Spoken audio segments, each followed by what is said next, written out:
Magandang araw sa inyo mga ka-chicken! Okay, kumusta kayo mga ka-chicken? Welcome back dito sa ating channel mga ka-chicken. Nandito naman si Edlion Channel. Nagbabalik sa inyo ka-chicken. Okay? Ayan mga ka-chicken, sa araw na ito mga ka-chicken, sa vlog natin na ito, ibabahagi ko sa inyo ang isa sa common na problema sa mga nag-aalaga ng manok. Tungkol dito sa mga alaga nating mga inahin. Kasi na-observe ko maraming nagtatanong sa atin tungkol sa mga inahin kung bakit tumigil o huminto sila sa pag-itlog, kung ano ba yung nagiging problema. Kaya ngayon mga ka-chicken, babahagi ko sa inyo ang 10 mga ka-chicken, 10 rason kung bakit tumigil yung ating mga manok sa pag-itlog. Okay, kaya tapusin nyo mga ka-chicken, panoorin ang video na ito, ang vlog natin na ito para kuha kayo ng ideya o malaman nyo kung ano ba talaga yung mga rason at saka maiwasan din natin. At saka ibabahagi ko din sa inyo kung ano yung dapat natin gawin sa mga ganyang rason o dahilan kung bakit sila tumigil sa pag-itlog. So ayan mga ka-chicken. At saka kung bago ka pala mga ka-chicken, kung hindi ka pa nakapag-subscribe, please do subscribe mga ka-chicken dito sa ating channel dahil napakalaking tulong po niyan mga ka-chicken dito sa ating pagbablog.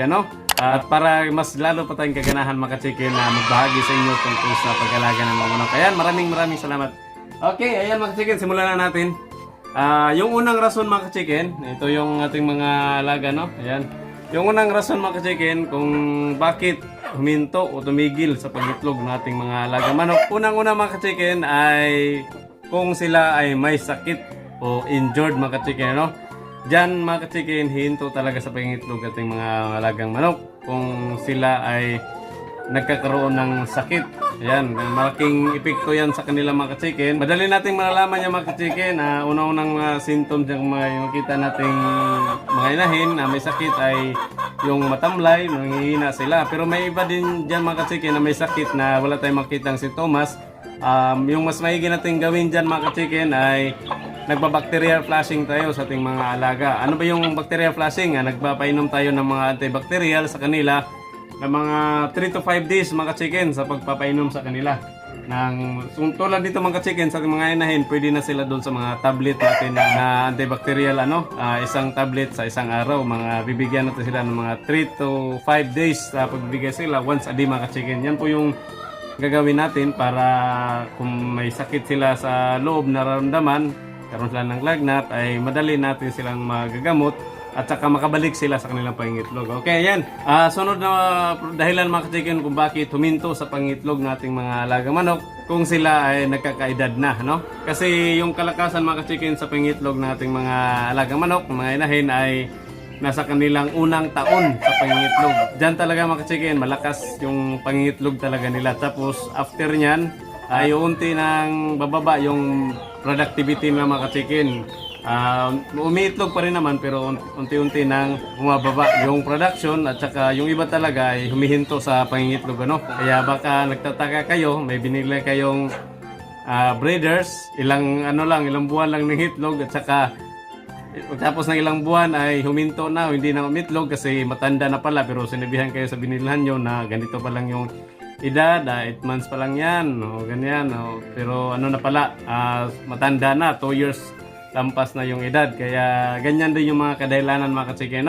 Yung pangatlong rason mga ka-chicken kung bakit sila tumigil sa kanang pangitlog ay stress mga ka-chicken. Yung ating mga alaga manok mga ka-chicken ay hindi dapat sila ma-stress, na-stress lang mga ka-chicken sa pamamagitan ng mga ka-chicken kung sila ay nadidisturbo sa kanilang dito sa kanilang area, kung nadidisturbo sila, may pumapasok ganyan sa mga oras ng mangingitlog na sila. Dito sa akin mga ka-chicken, hindi ko sila pinapasok dito, hindi ko nagpapasok sa kanila dito na na oras na mga 9 to 2 na oras. Kaya ngayon dito pumasok ko para mag-vlog, nasa bandang hapon na ngayon, bandang alas 4 na ng hapon. Sila talaga nakapangitlog na lahat, pero mayroon pa ring isa doon nangitlog, pero hindi lang natin ginagalaw yan.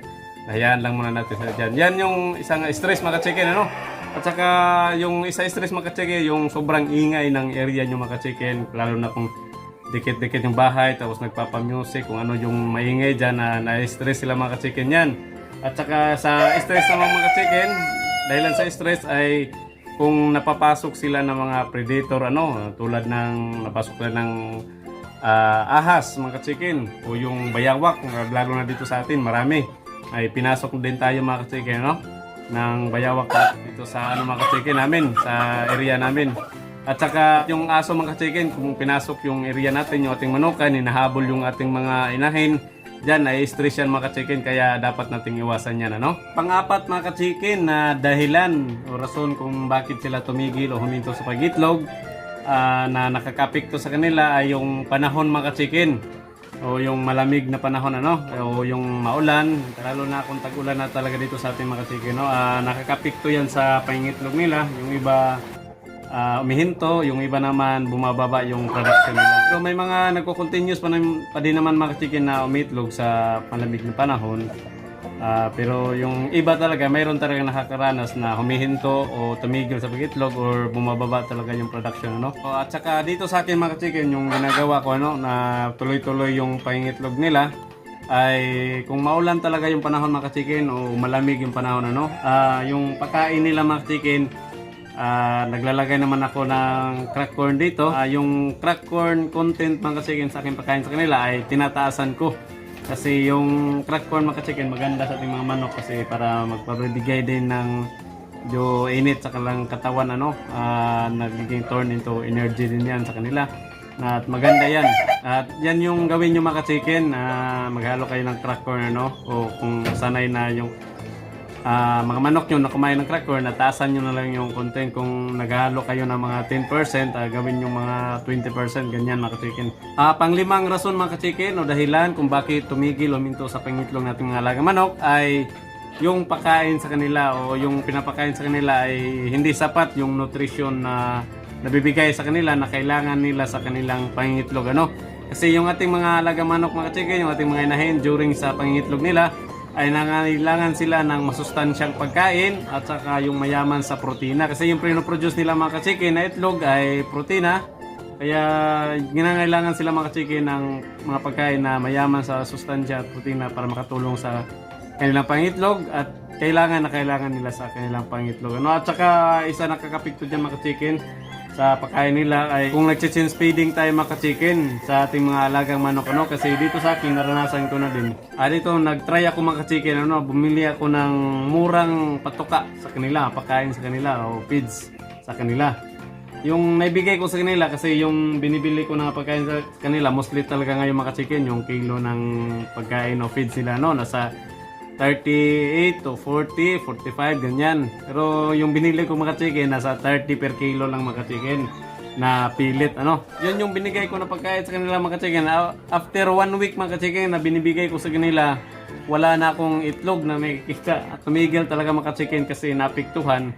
Kasi hindi sapat yung kailangan na doon sa pilit na yun, sa feed na yun, hindi sapat na sustansya yung kailangan ng ating mga alagang manok. Kaya kung gusto niyo mga ka-chicken na tuloy-tuloy ang pangitlog at saka maganda yung may bigay ng mga itlog sa atin, ay huwag natin tipirin yung ating mga alaga mga ka-chicken. Bigyan natin ng sapat at kailangan nila ng pagkain mga ka-chicken, no? At pang-anim naman mga ka-chicken na rason kung bakit huminto, tumigil sa pagitlog natin mga alagang manok ay yung kawalan ng tubig mga ka-chicken o mainom. Dapat talaga mga ka-chicken sa mga breeders natin ay hindi sila nawawalan ng kanilang inumin, ano, yung painom sa kanila. Kasi kung nawawalan sila ng painom o naubusan sila at saka hindi natin nalagyan, dyan nagtitrigger yan sa kanila mga ka-chicken na uminto o hindi makapagtuloy sa pag-itlog kasi wala na silang nainom na mga na tubig na kailangan nila. Kasi yung produce nila mga chicken na itlog ay 90% dyan ay liquid, di ba? Kaya kailangan nila yan yung painom, yung tubig para sa kanilang katawan para makapag-produce sila ng mga itlog. Kaya isang rason dyan mga chicken yung tubig. Dapat hindi natin wala ng tubig yung kanilang area, no? Yung kanilang kulungan o yung pinaglagyan natin sa kanila. Pang-pitong rason mga chicken kung bakit may sa itlog ay yung nagmumulting sila mga chicken o tinatawag na naglulugon mga chicken, no? Kasi kung naglulugon yung ating mga alagang manok, nagpapalit sila ng balahibo. Ay dyan mga chicken, ma-observe natin na sila ay balisa at saka yung katawan nila mga chicken yan ay masakit kasi may mga tumutubong balahibo. Masakit yan para sa kanila. Kaya tumitigil sila sa pagpapakasta, sa pangitlog kasi nagre-recover yan sila mga ka-chicken, ano?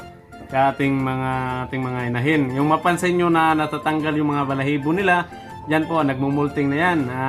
Titingnan nyo yung katawan nila, may mga balahibo na tumutubo. Ano? Yung gagawin natin dyan mga ka-chicken, yung solusyon natin dyan, bigyan natin ng vitamina yung ating alagang manok, yung para maiwasan yung pagka-stress nila. Kasi isa yang sa naka-stress din sa kanila mga chicken, na naglulugon sila mga chicken, no? Kasi masakit yan sa katawan nila. Kaya hindi sila makapag-itlog mga chicken o tumigil sila. At pang 8 rason mga chicken kung bakit tumigil yung ating mga alagang manok ay sa kadahilanan na yung ating mga manok, inahin ay matataba mga chicken. O yung may tinatawag na may spula. Yan, isang dahilan dyan na tumigil yung pag-itlog nating mga manok. Kasi itong ating mga inahan mga ka-chicken, dapat hindi sila masyadong mataba, no? O yung may taba dito sa may puwita nila. Dapat kinokontrol din natin yan, yung maganda yung pagbibigyan natin ng nutrition na hindi sila masyadong mataba din. At isang dyan mga ka-chicken, solusyon, dapat yung ating inahin talaga ay nasa sila mga ka-chicken, nasa medyo maluwag yung area nila. Yung mga nangitlog na tinahin, nakamaluwag yung area nila, nakagala sila, nakapag-exercise sila. O di kaya maglagay tayo ng yung pang sunbath mga ka-chicken na nakapag-kaskas sila mga ka-chicken para yung ating mga manok mga ka-chicken makapag-exercise sila, no? Para maiwasan yung taba sa kanila mga ka-chicken. Para tuloy-tuloy yung pangitlog nila. O pang siyam na rason mga ka-chicken kung bakit huminto ating mga alagang manok sa pangitlog ay yung nagiging broody hen, yung tinatawag na broody hen mga chicken. Yun yung mga manok na naglilimlim na ba? O, tulad dito mga chicken, yung ating mga heritage chicken, mayroon din yan nagbo-broody sila, no? Yung kadalanan niya mga chicken kung bakit nagiging broody sila, halimbawa yung ating mga itlog ay hindi natin kinukuha o na mga ilang araw, tapos pagtingin natin inahin, maraming mga itlog, nag-aatim sila o nililimliman niya nila mga chicken. Dahil sila mga chicken, inisip na maraming ng itlog, kailangan ng limliman. Kaya yung gagawin talaga natin mga chicken, wag nating hayaan dumami yung itlog. Kukuliktahin talaga natin mga chicken para hindi sila magiging broody. Kasi pag magiging broody sila, hindi na sila iitlog o hinto mo na sila kasi nga maglilimlim sila. Yung solusyon naman mga chicken kung may nagpo-broodihin sa inyo mga chicken, lalo na dito sa mga heritage chicken, paliguan lang natin mga chicken. Paliguan lang natin sila, tapos kulong muna natin sila, separate muna natin sila ng mga 1 to 3 days. Yan, okay na yan mga chicken. Tapos balik natin sila. Continue na din yan mga chicken, magpapakasta na yan sila at mangingitlog na ulit, sunod mga ka-chicken, yung pang 10 mga ka-chicken na dahilan kung bakit uminto o tingin natin tumigil sila sa pangitlog o wala na tayong nakita itlog kung tinatago nila yung mga itlog mga ka-chicken. Halimbawa mga ka-chicken, ibig ko sabihin tulad sa mga naka-rinse lang mga ka-chicken ng mga manok, kung may nilalagay ka dyan na paitlogan nila, dyan sila umiitlog, tapos kung pagbalik mo hindi na nadadagdagan ng mga itlog o same pa rin nang nakalipas ng ilang araw, pansinin nyo mga ka-chicken, baka hindi na dyan umiitlog o doon na sila lumipat na sila ng ibang lugar na nakatago sila mga ka-chicken sa kanilang pangitlog. Kaya dyan mga ka-chicken, tingnan natin, observe natin sila mga ka-chicken. Kaya na ang dahilan mga ka-chicken, kaya nakita natin na hindi na sila umiitlog, wala na tayong nakitang itlog sa kanila mga chicken, yan mga chicken. Yan mga chicken, yung 10 mga dahilan kung bakit sila tumigil sa itlog. At mayroon pa mga chicken na ibang dahilan dyan, pero sa akin mga chicken, yan talaga yung 10 dahilan mga chicken. Bakit tumigil o huminto sa pangitlog natin mga alagang manok? Yan, parang yan, basic na yan mga chicken, bakit sila tumigil. Kaya sa mga bago dyan mga chicken, mayroon na kayong idea, o sa mga hindi pa nakaalam. Yan mga chicken, ayos talaga mga chicken. Kaya kung hindi ka pa makapag-subscribe mga chicken, i-subscribe mo na yan mga chicken para marami pa kayong makuha idea o matunan dito sa ating channel mga chicken. At kung nagustuhan nyo mga chicken, paki-like mga chicken yung video natin na ito mga chicken, at paki-share na lang din po mga chicken. O ayan mga chicken, ipashare ko kayo ngayon dito sa ating mga alagang manok. Tingnan natin yung pangapugad nila, yung mga itlog nila. O ayan mga chicken, tingnan natin mga chicken. O ito lang mga chicken, wala nang umiitlog ngayon mga chicken. Ayan yung mga itlog na mga chicken, Yun, ayos na ayos mga chicken. Ayun pa. Dami ng Marami na silang itlog mga chicken. O doon, wala mga chicken. Kasi isa sa karakteristik ng mga inahin mga chicken, lalo na itong mga heritage chicken natin, ano? Mga Rhode Island natin. Kung saan nila may nakita sila na itlog, doon din sila itlog mga chicken. Yan. Okay. Yan sila mga chicken. Ayan mga chicken. Sana may natutunan kayo mga chicken, no? May nakuha kayong idea dito sa ginawa nating vlog mga chicken.